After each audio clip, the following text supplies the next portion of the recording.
अगर पास्ट के अफसोस और फ्यूचर के डर से कुछ हासिल होता तो हम सब आज तक DDLJ की ट्रेन पकड़ने के सपने ही देख रहे होते। लेकिन सच तो ये है कि असली जादू इस पल में है। यही गहरा संदेश देते हैं एकहार्ट टोल। इन्होंने अपनी शानदार किताब द पावर ऑफ नाउ में कि खुशियाँ और शांति सिर्फ अब में मिलती है, ना कि कहीं और।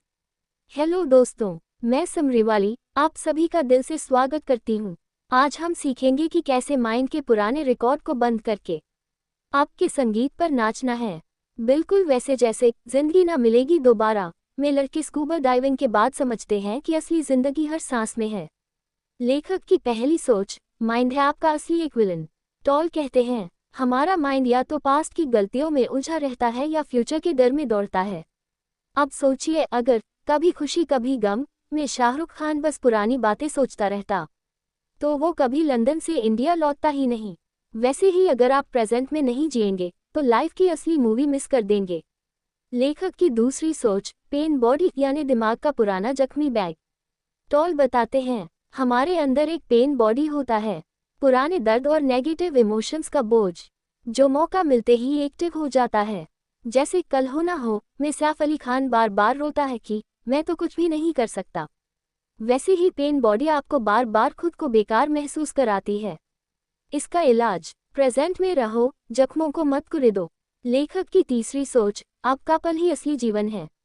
पास्ट गया, फ्यूचर आया नहीं, तो आपके पास सिर्फ अब का पल है।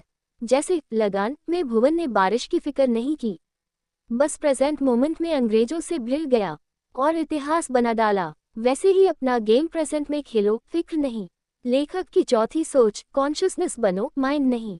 टॉल कहते हैं आप माइंड नहीं हो, आप तो वो हो जो माइंड को ऑब्जर्व कर सकता है।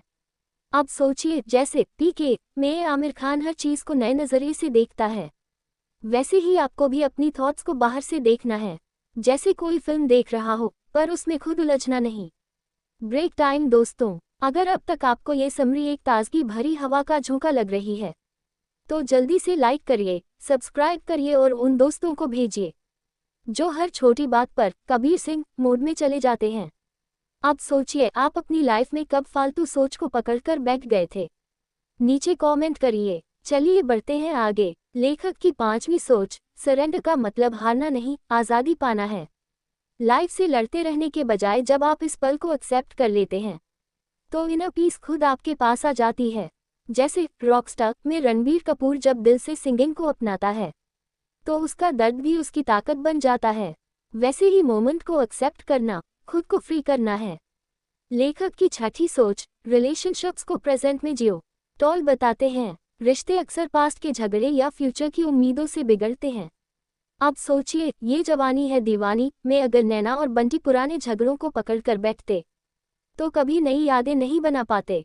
रिश्तों में भी प्रेजेंट जीना जरूरी है, तभी कनेक्शन मजबूत होता है। लेखक की सातवीं सोच, साइलेंस यानी असली पावर। माइंड की नॉइज से बाहर निकलकर इनर साइलेंस को पकड़ो। जैसे तमाशा में रणबीर को जब साइलेंस मिलता है तभी वो अपने असली पैशन को पहचानता है। वैसे ही चुप्पी में ही खुद से असली मुलाकात होती है। लेखक की आठवीं सोच, वॉच द थिंकर, सबसे बड़ा मेडिटेशन। टॉल कहते हैं अपने दिमाग के विचारों को पकड़ो नहीं, बस देखो। जैसे क्लाउड्स को देखते हो, आते हैं जाते हैं। अब सोचिए, जैसे बर्फी में रणबीर बिना बोले भी फील करवा देता है, वैसे ही बिना सोचे भी लाइफ को फील करना एक अलग लेवल का मजा देता है।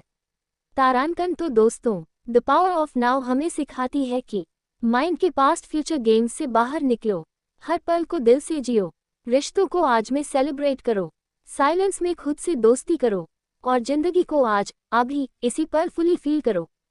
क्योंकि असली आज़ादी तब मिलती है जब आप नाव में जीना सीख लेते हैं। ना तो बीते कल का बोझ, ना आने वाले कल की फिक्र, बस इस पल की मुस्कान। अब आप बताएं, आप अपनी लाइफ में किस पल को पूरा जीना चाहते हैं? नीचे कमेंट करिए और शेयर करिए अपनी फीलिंग्स। अगर समरी से आपके दिल में नाव का पावर फूट पड़ा हो तो फटाफट लाइक करिए, शेयर करिए और सब्सक्राइब करिए। और दोस्तों याद रखिए, ये तो बस एक छोटी सी झलक थी। अगर आप सच में अपनी जिंदगी को सचमुच लाइट और पीसफुल बनाना चाहते हैं तो पूरी किताब द पावर ऑफ नाउ जरूर पढ़िए। लिंक डिस्क्रिप्शन में दिया गया है, क्लिक करिए और नाव के जादू को जीना शुरू करिए। चलते हैं फिर, मिलते हैं अगली धमाकेदार समरी में। तब तक नाव में जियो, खुशी से हंसो और लाइफ को फील करो।